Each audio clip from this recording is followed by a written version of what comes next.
Hello, Namaskar. Dear, welcome to English for Everyone. My name is Ratanlal Sharma. Today, I am going to teach you some important prepositions. Without any delay, let's start.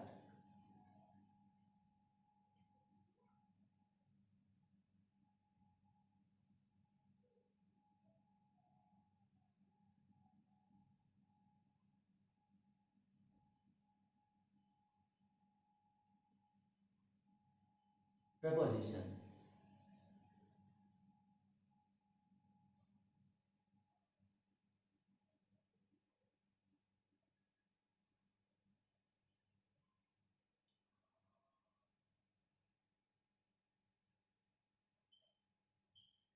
Please pay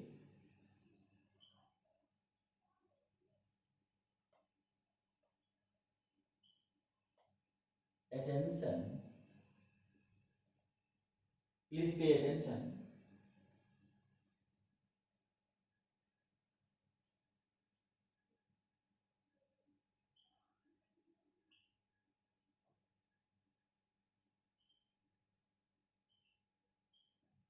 Your studies. Please pay attention.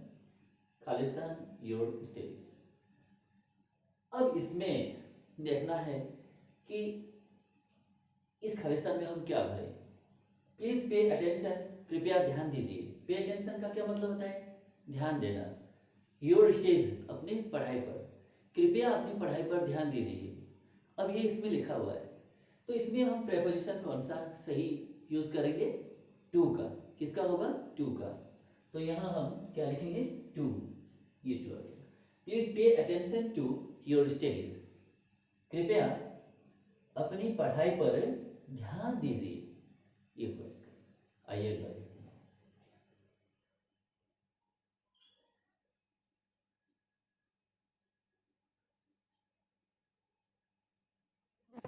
I wish to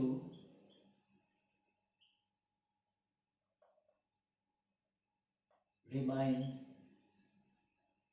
you. I wish to remind you the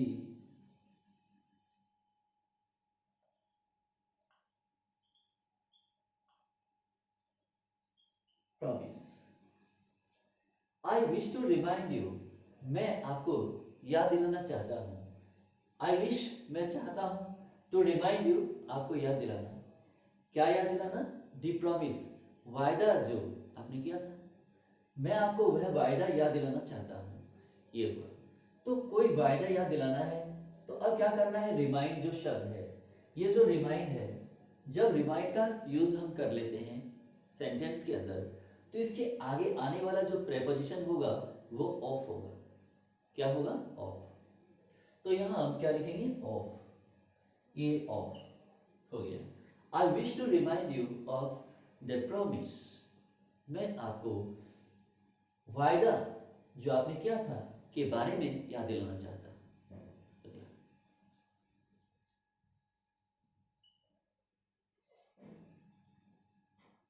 he is he is looking Rikstan a job.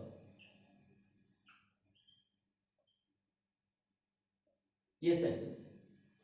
He is looking, वह देख रहा है. अब फिलहाल तो इतने का इतना ही अर्थ होगा ना. तो ही इज लुकिंग, वह देख रहा है. खालिस्तान ए जॉब, एक नौकरी. वह नौकरी देख रहा है. देख रहा है नहीं, तलाश कर रहा है. तो इसमें क्या होगा कि he is looking for a job. क्या लगाएंगे? Looking for. या लुक फॉर का मतलब होता है तलाश करना या खोजना. तो यहाँ क्या होगा? फॉर का यूज हम करेंगे. लुक फॉर का, लुक फॉर क्या है? प्रेपोजिशन है. और इसका मतलब होता है क्या?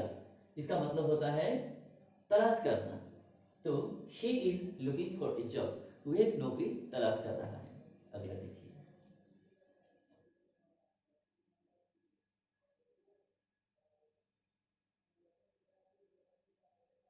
माई uncle, my uncle looks blank.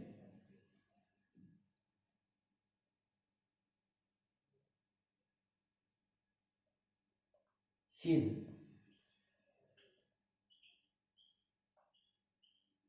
property.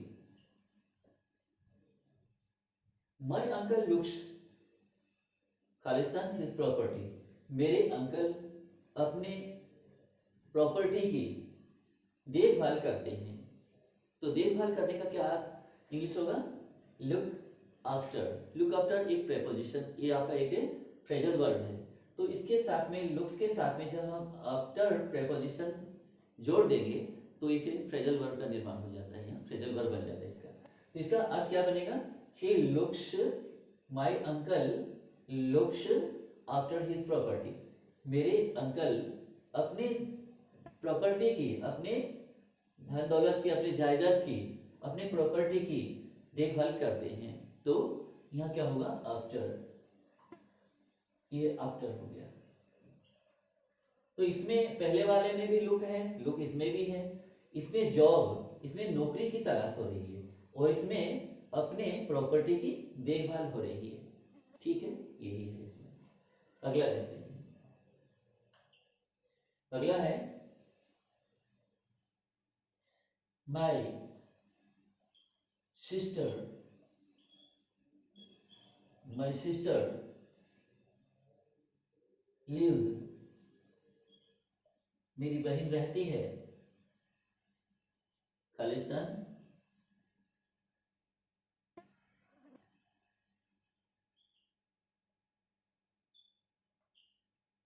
Bikaner. My sister lives Khalistan Bikaner, मेरी बहन बीकानेर रहती है। तो बीकानेर एक बहुत बड़ा शहर है, तो यहाँ के लिए हम क्या लगाएंगे? इन। क्योंकि हम छोटे को नहीं दिखा रहे हैं, हम बड़े को दिखा रहे हैं फिलहाल। कि छोटे गांव को दिखाना है तो हम एट का यूज करते हैं, और बड़े के पहले हम इन का यूज करते हैं। जैसे इन राजस्थान, इन इंडिया। ठीक है ना, ये तो हुए बड़े एक स्टेट का नाम और एक देश का नाम। लेकिन हम बड़े शहरों के नाम के लिए भी हम इनका यूज करते हैं। ठीक है ना, जैसे इन चूरू डिस्ट्रिक्ट, इन बीकानेर, इन जयपुर, ऐसे हम कर सकते हैं। तो इसमें क्या होगा? इन बीकानेर, इन करके और यहाँ बीकानेर कर सकते हैं। In Bikaner, my sister lives in Bikaner. ये हुआ। छठा देखते हैं अगला।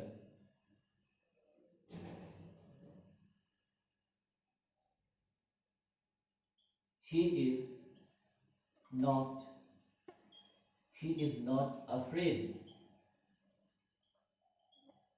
he is not afraid dogs, afraid dogs। he is not afraid, वह नहीं डरता है। किससे नहीं डरता है? डॉग्स, कुत्तों से नहीं डरता है। तो अफ्रेड के साथ में हम किसका यूज करेंगे? ऑफ का। अफ्रेड ऑफ डॉग्स, यानी कुत्तों से नहीं डरना। तो he is not afraid of dogs, वह कुत्तों से नहीं डरता है। तो ये हो गया ऑफ। यहाँ of, he is not afraid of dogs, वह कुत्तों से नहीं डरता है। ये हुआ इसका। अगला देखिए।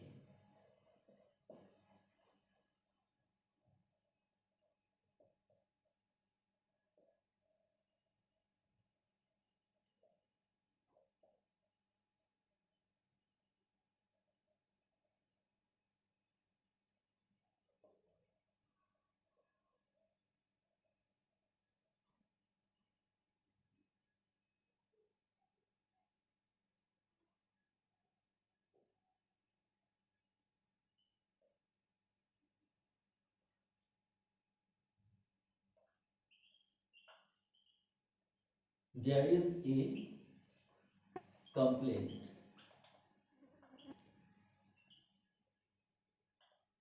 there is a complaint you। अब ये सेंटेंस है, देयर इज ए कंप्लेंट, एक शिकायत है। ये क्या है? नाउन है। नाउन के नाउन है या नहीं, इसकी जानकारी हमें कैसे मिलती है? इसके पहले अगर ए या एन का यूज हम करते हैं तो ये नाउन है। नाउन के पहले ही ए या एन का यूज किया जा सकता है, बाकी अगर नाउन नहीं है तो ए या एन का यूज नहीं कर सकते हैं।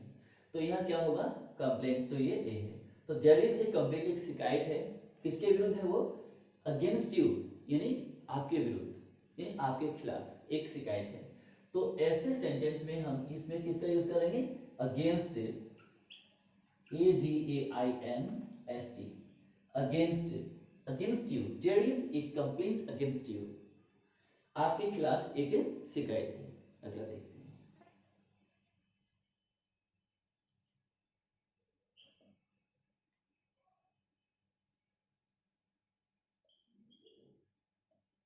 he is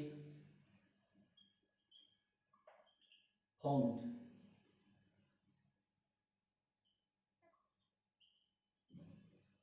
streets, he is found streets, ये सेंटेंस है। अब इसमें क्या है कि हम किसका यूज करेंगे, फॉन्ट, ही इज फॉन्ट, वह शौकीन है, किसका शौकीन है, स्वीट्स, मिठाइयों का शौकीन है, उसे मिठाइयों का शौक है। तो इसमें हम किसका यूज करेंगे, ऑफ का, क्योंकि फॉन्ट के बाद में ऑफ का ही हम यूज करते हैं।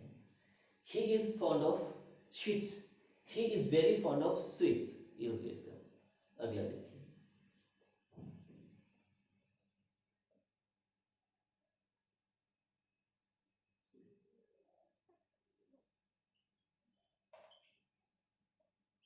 शी इज वेरी फॉन्ड, उसे बहुत शौक है, she is very fond, Khalistan,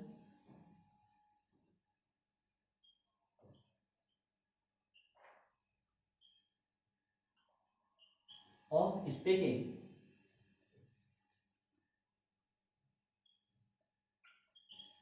Hindi, she is very fond, Khalistan speaking Hindi, उसे हिंदी बोलने का बहुत शौक है।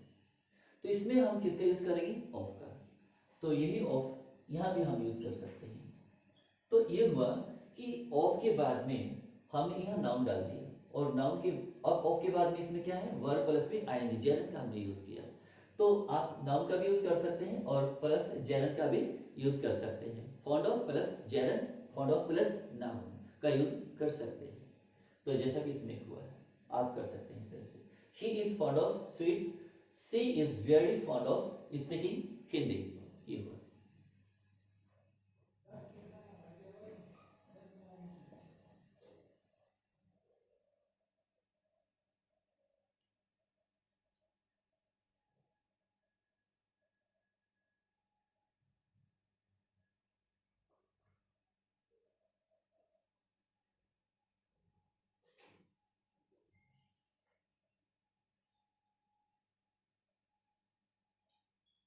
He is coming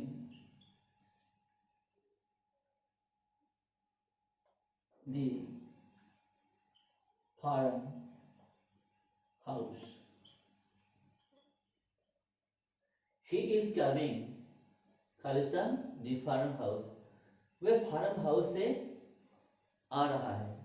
तो आ रहा है, फार्म हाउस से आ रहा है, तो कहां से आ रहा है, आ तो रहा है, ये तो निश्चित है।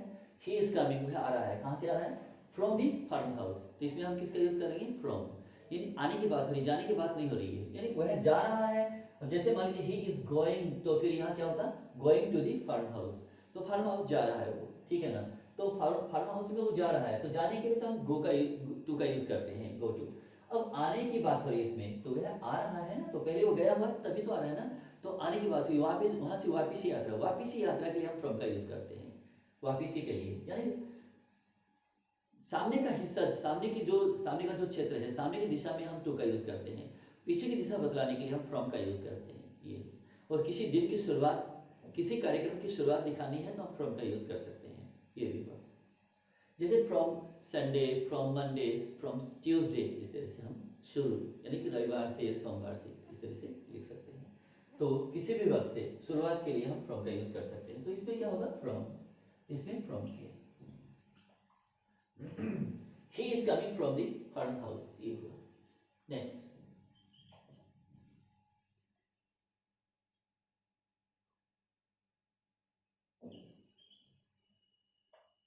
दिल्ली इज सिचुएटेड, दिल्ली स्थित है, दिल्ली इज सिचुएटेड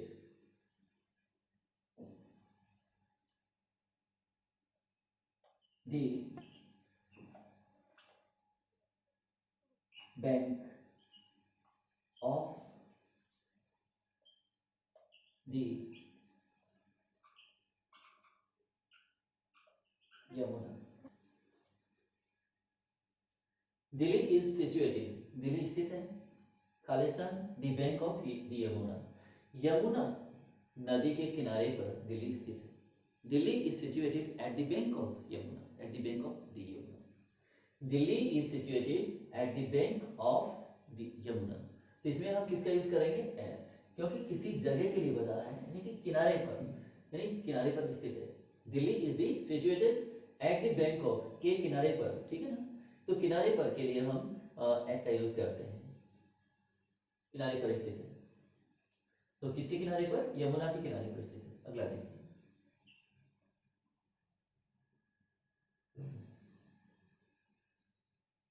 देयर, अगर मैं इस तरह से लिखता हूं यहां कि देयर इज ए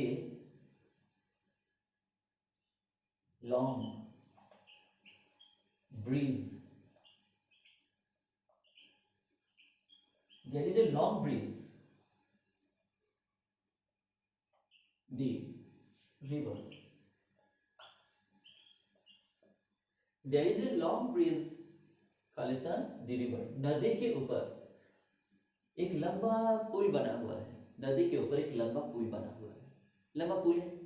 तो हम इसमें किसका यूज करेंगे? नदी के ऊपर है वो, तो इसमें अक्रॉस तो क्या नहीं जा सकेगा, तो क्या करेंगे? इसमें नदी के ऊपर है वो, उस पार नहीं है, नदी के ऊपर बना हुआ है, तो क्या करेंगे?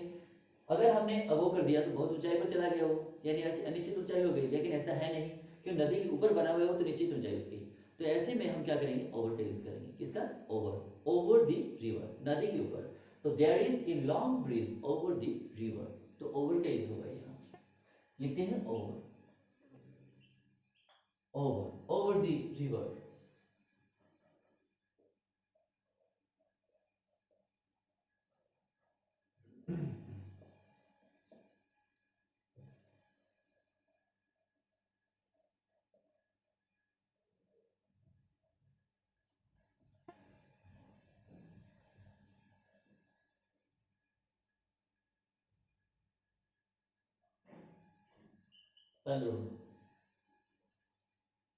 The boys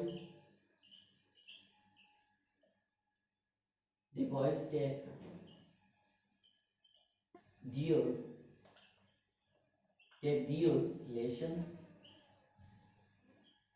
take dear lessons, Khalistan the tree, the boys take dear lessons, Khalistan the tree, लड़के पेड़ के नीचे पढ़ते हैं। कहाँ पढ़ते हैं? पेड़ के नीचे पढ़ते हैं। तो क्या करना है कि पेड़ के नीचे पढ़ते हैं, तो नीचे के लिए, सीधा नीचे के लिए हम किसका यूज करेंगे? अंडर का, बिना ऊपर वाली चीज को छुए। जब नीचे के लिए बताया जाता है तो ये अंडर होता है, अंडर। तो यहां हम करेंगे अंडर, ये अंडर हो गया, under. The boys take their lessons under the tree, पेड़ के नीचे लड़के पढ़ते हैं, ये।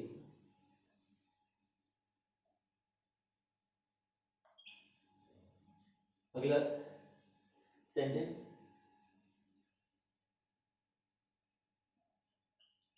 he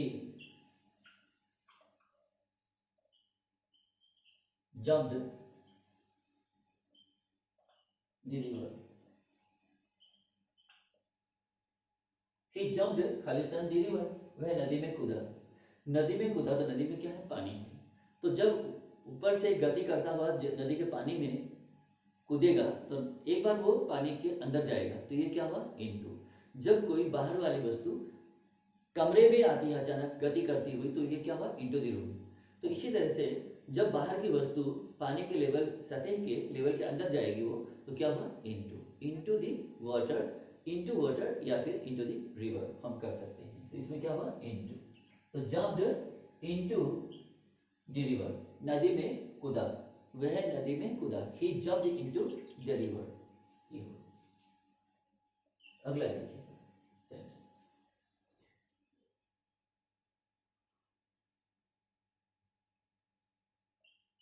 he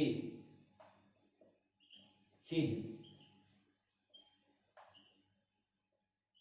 the tree, he hid Khalistan the tree, वह पेड़, वह छिपा हुआ है कहाँ, पेड़ के पीछे, पेड़ के पीछे छिपा हुआ है, पेड़ के आगे क्या छिपेगा, पीछे छिपा हुआ है ना।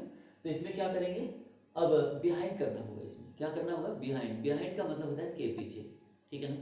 बी का मतलब होना होता है, हाइंड का मतलब पीछे होता है, HIND, हाइंड का मतलब होता है पीछे, और बी का मतलब होता है होना, तो पीछे होना यानी कि पीछे के बारे में कहा गया है इसमें। तो बी, अब देखिए ही हिड बिहाइंड द ट्री, वह पेड़ के पीछे छिपा हुआ था, ये बताना है इसमें। तो बिहाइंड, BEHIND, बिहाइंड, ये हो गया। अब ये हाइड का सेकंड फॉर्म है, इसका ये फर्स्ट फॉर्म है HIDE, हाइड का, ये हिड सेकंड फॉर्म है, तो ये पास्ट डेफिनेट हुआ। ही हिड बिहाइंड द ट्री, वह पेड़ के पीछे छिपा हुआ था, ये इसका हिंदी है। आगे देखिए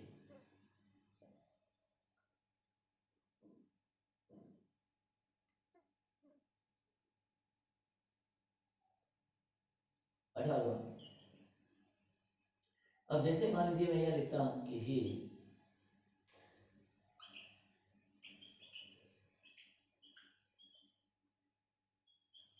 ही क्यूरल खालिस्तान his wife, he cured खालिस्तान his wife, वह अपनी पत्नी के साथ झगड़ा किया, वह अपनी पत्नी के साथ झगड़ा किया, क्योंकि क्यूरल का मतलब झगड़ा करना, तो वह अपनी पत्नी के साथ झगड़ा किया। तो इसमें हम किसका यूज करेंगे, के साथ में, यानी उसके साथ में उसने झगड़ा किया, तो इसमें किसका यूज होगा क्यूरल विथ का यूज करेंगे, क्योंकि किसी के साथ में कोई झगड़ा किया जाता है तो वो क्यूरल विथ में होता है, यहाँ विथ होता है, तो यहाँ लिखना है विथ।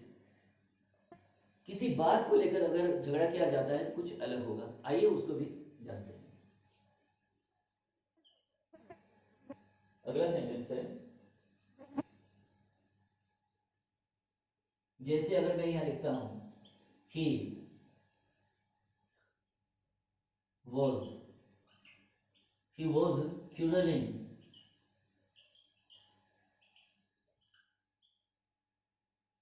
quarreling, वह झगड़ रहा था, झगड़ा कर रहा था, खालिस्तान बैड फूड, खराब भोजन पर, वह भोजन के साथ में, खराब भोजन के साथ नहीं लड़ रहा था। अब यहाँ क्या है कि खराब भोजन जो है खराब बन गया था, अब उस पर वो झगड़ रहा था, झगड़ा कर रहा था कि खराब भोजन जो है वो खराब हो गया था, खराब भोजन पर वो झगड़ा कर रहा था, ये लिखना है आपको। तो ही वॉज क्यूरलिंग। सबसे बड़ी बात तो ये है कि मैं आपको ये बताना चाहूंगा कि इसमें सबसे बड़ी बात है कि किसी भी सेंटेंस की हिंदी आनी आपको जरूरी है। तो इसके लिए थोड़ा सा बीच में बता रहा हूँ कि टेंस का आना जरूरी है, कि अगर आपको टेंस आते हैं, टेंस आपको जो है अंग्रेजी सीखने का एक शुरू का एक माध्यम बनता है। शुरू अगर कोई करता है, इंग्लिश सीखना शुरू करता है, तो उसको मेरा तो ये कहना है कि उसमें सबसे पहले उसको टेंस सीखना चाहिए, कि उसको आगे वाली चीज़ समझ में आने लग जाएगी, कि वो पैसिव वॉइस कर रहा है या डायरेक्ट नरेशन कर रहा है, या वो पार्ट ऑफ स्पीच के टॉपिक चल रहा है, समझ रहा है क्या चीज़ है, वर्ब है तो कैसा वर्ब है, ट्रांजिटिव है, इंट्रांजिटिव है, बेयर इन्फिनिटिव है, या इन्फिनिटिव है, पार्टिसिपल है, कौन सा पार्टिसिपल है, प्रेजेंट पार्टिसिपल है, या जो है परफेक्ट पार्टिसिपल है, या पास्ट पार्टिसिपल है, ठीक है ना। तो इस तरह से अगर मान लीजिए, जैसे मान लीजिए मॉडिफायर्स है, या कोई भी जैसे डिग्रियां हैं, तो कोई भी चीज़ अगर समझनी है, जैसे प्रीपोजिशन है, एक्सक्लेमेशन, जो एक्सक्लेमेटरी सेंटेंस है, तो इस प्रकार से जैसे भी कोई भी टॉपिक है, मान लीजिए अब फ्रेमिंग क्वेश्चन है, तो फ्रेमिंग क्वेश्चन जैसे यस नो टाइप वाली फ्रेमिंग क्वेश्चन है, या WH वाले फ्रेमिंग क्वेश्चन है, या मान लीजिए जो टैग क्वेश्चन है, तो इस तरह से कुछ भी, कोई भी चीज़, किसी भी चीज़ को समझने के लिए पैसिव वॉइस, मान लीजिए पैसिव वॉइस के एक प्रकार का थोड़ा ही है, बहुत प्रकार के हैं पैसिव वॉइस भी, तो टेंसों पर आधारित जो है पैसिव वॉइस वो 8 प्रकार से बनते हैं। बाकी चीजें जो है वो पैसिव वॉइस मॉडल के साइक्रिया से भी बनते हैं, ठीक है ना। तो इस प्रकार से विभिन्न प्रकार के जो ग्रामर के जो टॉपिक है वो सारे के सारे तभी समझ में आएंगे जब पहले टेंस सीखा जाएगा। तो मैं आगे इसके बाद में टेंस वाले टॉपिक भी आपको समझाने वाला हूँ निकट भविष्य में, बहुत जल्दी। तो आप अधिक से अधिक उसको भी समझिएगा, उसके बाद में ये सारी चीजें आपको समझ में आने लग जाएगी। बहरहाल आपको ये समझाया जा रहा है, समझिए। तो ये हुआ। तो इसमें क्या करेंगे कि he was quarreling, अब इसमें क्या करना होगा, ओवर। ओवर का मतलब है किसी बात को लेकर झगड़ा करना, ठीक है ना, किसी बात पर झगड़ना। तो he was quarreling over bad food, वह खराब भोजन पर झगड़ रहा था। अब जैसे मान लीजिए जैसे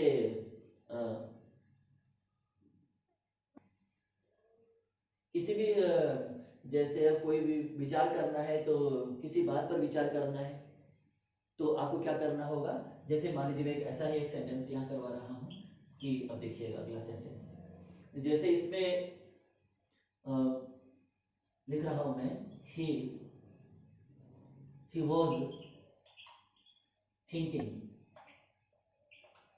was thinking, वह सोच रहा था, वह सोच रहा था Khalistan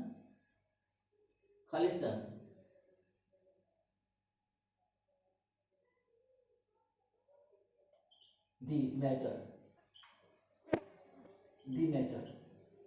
he was thinking Khalistan the matter, वह मामले के बारे में, वह उस मामले के बारे में सोच रहा था, उस मामले पर सोच रहा था। तो अबाउट दी मैटर तो करना नहीं होगा इसमें, क्योंकि थिंकिंग के साथ में माना कि हम इसमें थिंक के साथ में ऑफ का भी यूज कर सकते हैं, जैसे थिंक ऑफ भी हो सकता है, लेकिन यहाँ जो चीज इसमें रिसेंबल कर रही है, जो चीज इसके साथ में चलाई जा रही है, वो चीज है इसके अंदर है क्या है, ओवर दी मैटर, यानी मामले पर वह सोच रहा था। कोई मामला था, कोई बात थी, उसके ऊपर वो विचार कर रहा था। He was thinking over the matter, तो इसमें क्या होगा, ओवर, तो हम यहाँ ओवर का यूज करेंगे, ओवर दी मैटर, ये होगा ओवर दी मैटर। तो मामले पर विचार करना, किसी मामले पर विचार करना थिंक ओवर होता है, ध्यान रखिए। आगे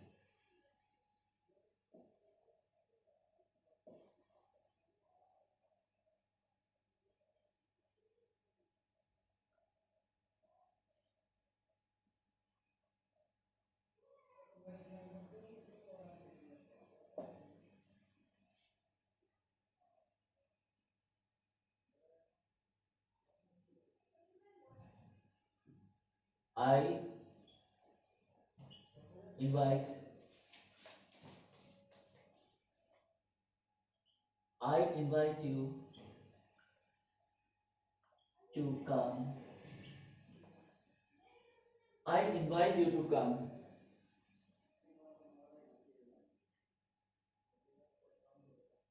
I invite you to come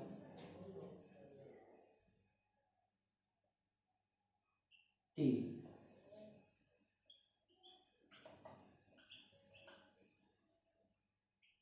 tomorrow.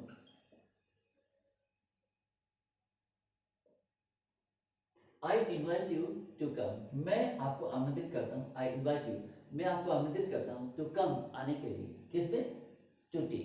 अब इसमें क्या करेंगे, to tea हो जाएगा, to tea tomorrow, कल चाय पर आने के लिए, मैं कल आपको चाय पर आने के लिए आमंत्रित करता हूँ, ये है इसमें।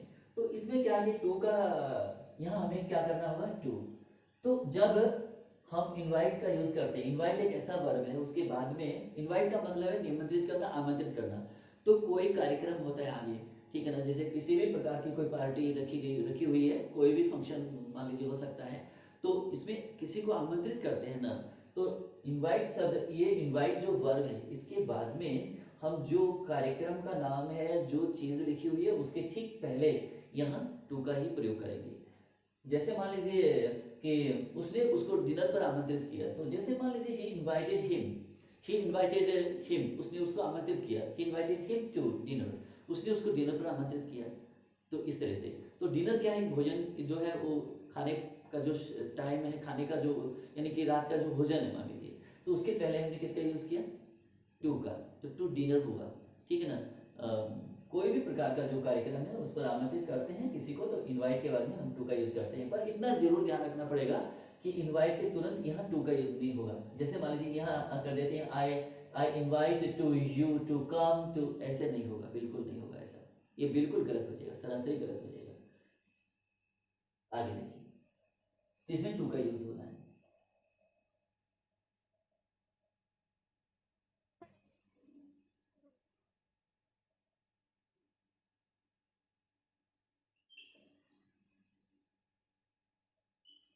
आई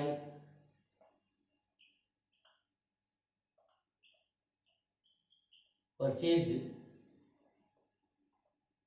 दिस पेन, मैंने इस पेन को खरीदा।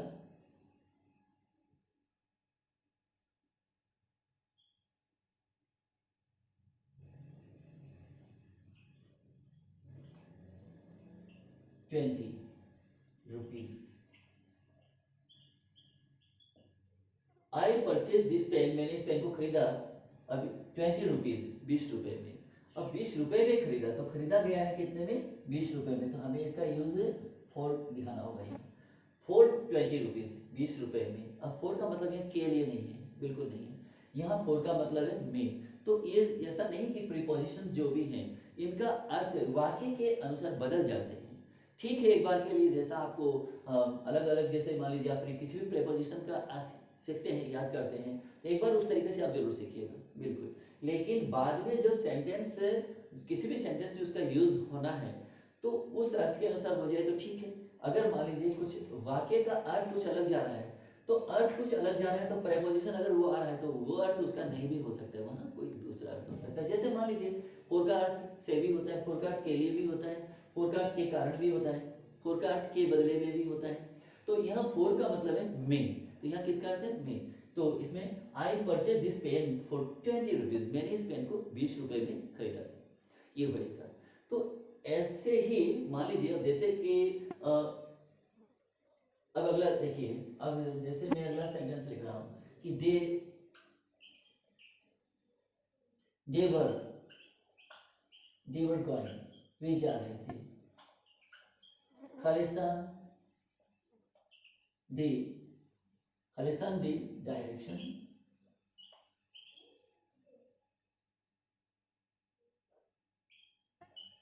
Khalistan the direction of market. अब ये है सेंटेंस आपका, दे वर गोइंग खालिस्तान दी डायरेक्शन ऑफ मार्केट, वे बाजार की दिशा में जा रहे थे। तो इसमें क्या होगा, अब इसमें आपको करना होगा in the direction of market, बाजार की दिशा में।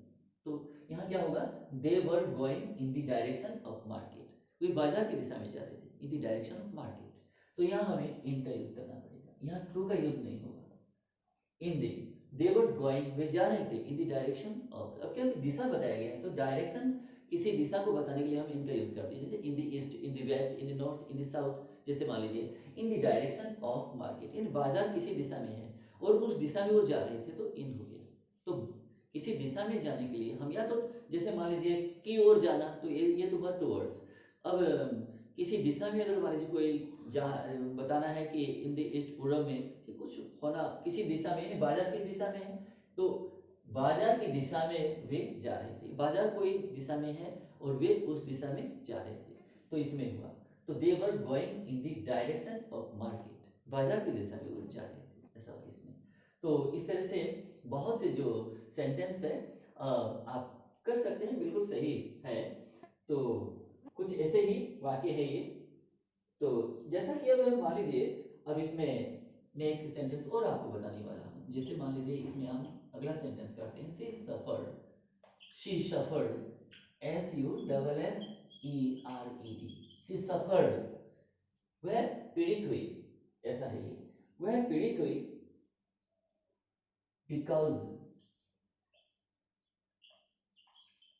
बिकॉज खालिस्तान देखिए इसमें,